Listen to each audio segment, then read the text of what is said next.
I'm Morgan Packma, Editor-in-Chief of City and State, and this is Last Look. Today, our guest is City and State columnist Seth Barron, whose new column is about the speakership of the New York City Council. Seth, thank you so much for joining us. Oh, thanks, Morgan. So everybody's been talking about who could be the next speaker. In the aftermath of Tish James's victory in the public advocate's race, who do you think is the beneficiary?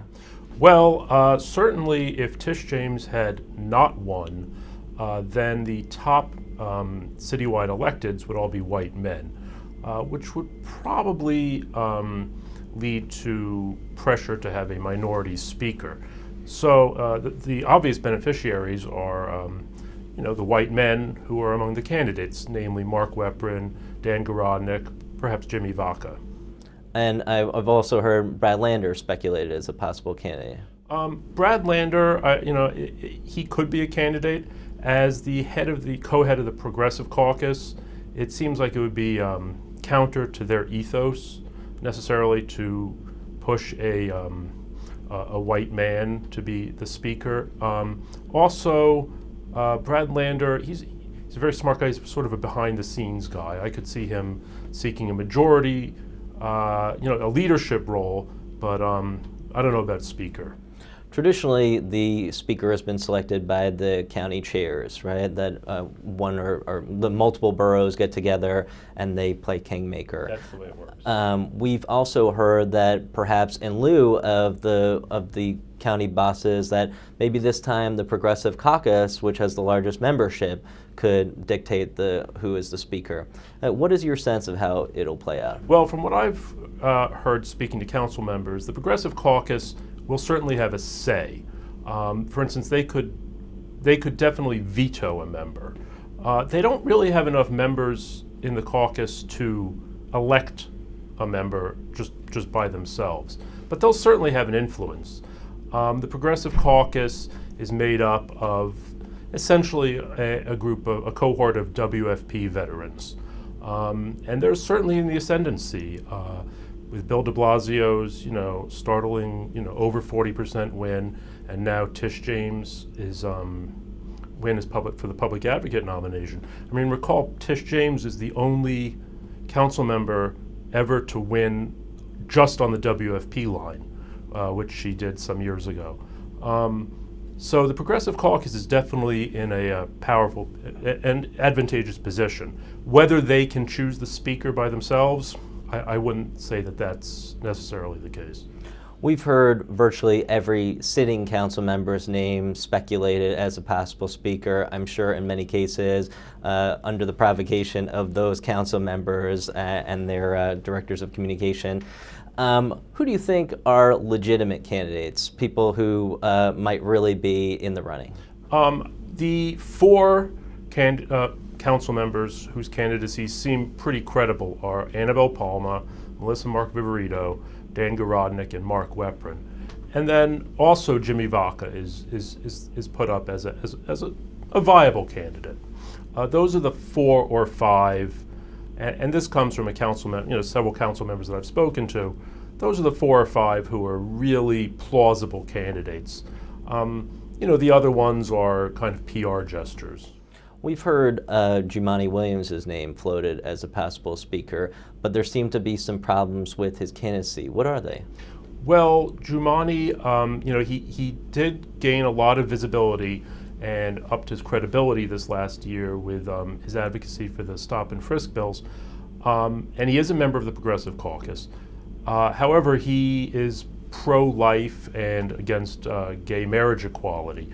I mean, he doesn't come out on these issues and push them in any kind of vigorous legislative way, but it seems unlikely that someone with those views would become the speaker. And what about Melissa Mark Viverito? What are her chances? Well, Melissa Mark Viverito, she's co-chair of the Progressive Caucus. She's a Manhattan Democrat. So, looking at it from one perspective, it seems like she would have a very good chance. On the other hand, she's not very strong in her district, which now includes half of her district is in the Bronx. She angered the Bronx delegation and the Bronx Committee chair when she fought against the recent redistricting. Additionally, she's not considered to be that well liked on the council. Now, on the other hand, being not well liked may actually be a good thing. Christine Quinn was the speaker, and no one ever accused her of being very likable. Sometimes being feared is better than being liked. If they decide that it's really important to have a minority, woman speaker, then she has a very good shot. But with Tish James as the public advocate, providing some demographic balance at the very top of the city's leadership, that I think there's less of a need for that kind of balance. And Annabelle Palma, she seems like another credible candidate. Well, Annabelle Palma has wanted the position. It seems odd to think that there would be a Bronx speaker, but she's done a good job running her committee, and again, it's a question of what the county chairs want. If they think that there's really an important reason to have a minority speaker, then Annabelle Palma has a good shot. On the other hand, she came out very strong for Chris Quinn, which irritated her labor backers who had come out for de Blasio and who had given her a lot of money. So Annabelle Palma, I guess she has a shot. And Dan Garodnick, there was some speculation that when he dropped out of the comptroller's race and cleared the field for Scott Stringer at the time, that his intention was to run for speaker. I mean, do you think that he collected some chits that could help him, reach the finish line here? I would certainly think so. At least, especially from the Manhattan Dems. Dan Garodnick seems like the obvious choice. Following the last two speakers, Gifford Miller and Chris Quinn, the speaker has traditionally been a Manhattan council member. He's from a very well-off district. He would certainly be considered amenable to, the major interests in New York City, but he's a genial, friendly person who's very intelligent. Garodnick, I think, could emerge as like a very obvious compromise candidate if there's gridlock at among the county chairs. Why is it that we tend to wind up with a Manhattan speaker, being that Manhattan has the least cohesion among its borough delegation? It doesn't seem like something that Keith Wright will really wade into the way that Joe Crowley and Frank Cedio and Carl Heastie will. Well, it's odd, but that is the way it's worked. Traditionally, it's broken down that Manhattan would have the speakership. Queens gets the major committee chairs, say economic development, finance, land use. Brooklyn typically gets judgeships. The Bronx gets the majority leader. That's how it's worked in the past. Why Manhattan gets the speaker? Well, I think you could argue that the major real estate interests, which are based in Manhattan, probably feel comfortable having a Manhattan speaker who they can go to and talk to about the issues that concern them. Why Manhattan's chair doesn't sit on his delegation, I'm not exactly sure, but it's true that they are given rein to vote their conscience. On the other hand, if you think about it, you only need 26 votes to become speaker. Brooklyn has about 10 out of 16 members who are considered loyal to the Democratic machine there. Queens has 13, I think, Democrats, and they will all go with Crowley. And the Bronx has 8, and they'll pretty much go along with what the county says. So you only need to get, say, 10 from Brooklyn, 12 from Queens, and then just a few from the Bronx. So Manhattan can sit the whole thing out, basically.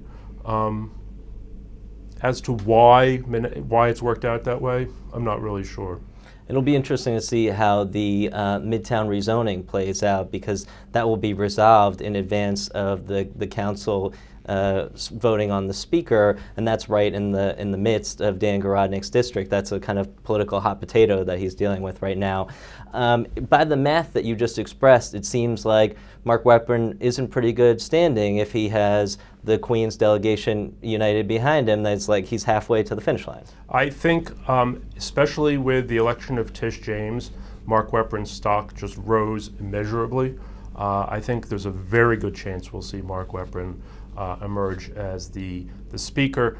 Also because if we have all of these WFP Progressive Caucus types in city leadership, it makes sense for the Democrat bosses in the counties, who are essentially establishment Democrats, to want to seek balance by choosing a more centrist speaker, say Mark Weprin, Dan Garodnick. I could easily see Mark Weprin becoming the speaker at this point. If memory serves me correctly, I believe that Governor William Sulzer, when he was in the Assembly, became the Assembly Speaker in only his second term. Now that was back in the early 1900s. Is there any possibility that a freshman, one of the 20 new freshmen, could be elected the Speaker? I would say it's very, very unlikely. None of the new freshmen, some of the new freshmen served in the Assembly, say Alan Maisel, Vanessa Gibson, Rory Lantzman. And, you know, they acquitted themselves okay there, but none of them are, say, Lyndon Johnsons, who are going to storm in and just take over the whole thing just by dint of their amazing personality and their incredible legislative, genius. It would be there's no dark horse among the freshmen to do that, and the council is a different body from the Assembly, and it's expected that someone serves some time, running a committee, learning the ropes before they become a speaker. So I would say no, although it's an interesting idea. Seth Barron, thank you so much for joining us. Thanks, Morgan. And that's it for this episode of Last Look. For more episodes, please join us on the web at cityandstateny.com.